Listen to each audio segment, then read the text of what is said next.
Hello everyone and welcome to my top 5 90s horror monster movies part 2. So I hope you enjoy it. Please let me know about your favourite 90s horror monsters. I'd love to hear from you in the comment section below.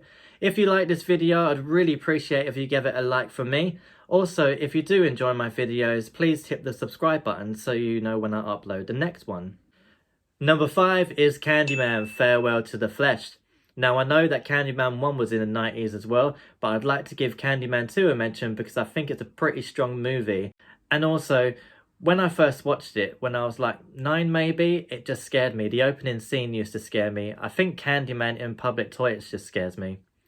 Did you know that Tuesday Knight, who played Kristen in Elm Street 4, turned down a role in this movie, and now is the only horror movie she regretted turning down? The budget to this movie was $6 million and had a worldwide grossing of nearly $14 million. The body count to this movie is 9. Huh?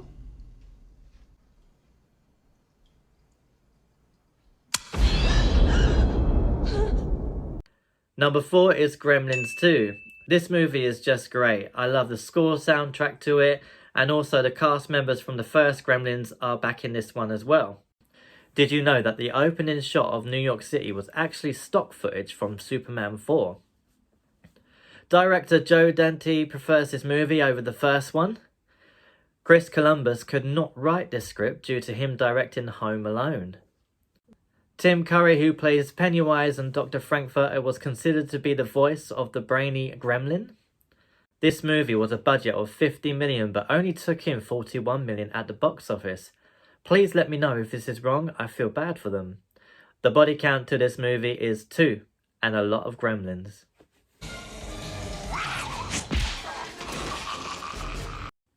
Number 3 is Stephen King's Sleepwalkers. I used to watch this a lot when I was younger. Now when I watch it back, I do feel like it's a little bit cheesy. Also the incest is a bit deep, but I do feel like it is a pretty strong and fun film to watch. Porn on the Cob kill is just great. The mother, she's kind of scary too. She can act so sweet, but she's a beast when it comes to evil acts. Did you know that there was a lot of cameos in this film? Mark Hamill had a cameo appearance of one of the police officers entering the house at the beginning. Stephen King had a cameo of being the graveyard caretaker. Also, Clive Barker and Tobe Hooper had a cameo of being a forensic technician.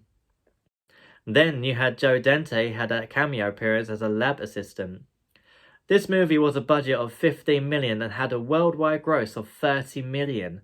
The body count to this movie is 13, including one cat.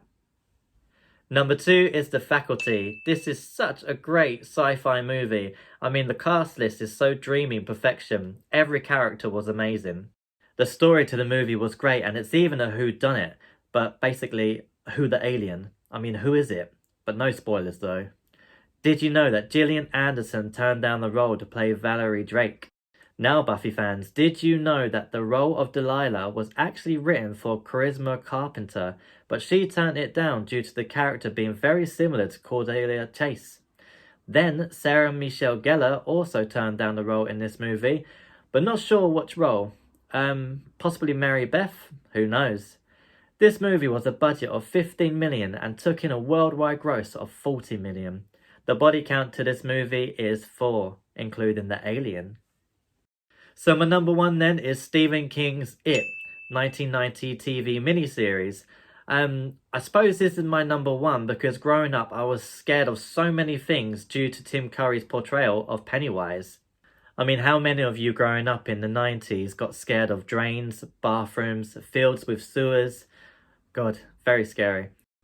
Tim Curry's Pennywise I feel is very sinister as he looks very playful at first, but the evilness that he brings to life is shocking. I mean, he's colourful, enticing, and he's just so terrifying. Did you know that Tim Curry nearly turned down the role due to being worried about heavy makeup? But Tommy Lee Wallace, he lightened the makeup and they said there was no need really due to the fact that Tim Curry's performance was so strong. Most of the adults got hurt in the library scene with the objects flying around. It was done in one take and they completely wrecked the set. Richard Thomas had to practice for several days to do the bike scene at the end. Alice Cooper was considered to play the role of Pennywise. Also, Jim Carrey was considered for the role of Eddie Kaspbrak. Part 1 and Part 2 together is a total of 3 hours 12 minutes, and Pennywise has just less than 20 minutes screen time. So there you have my favourite 90s horror monster movies. I really hope you enjoyed this video. Please take care of yourselves and stay safe.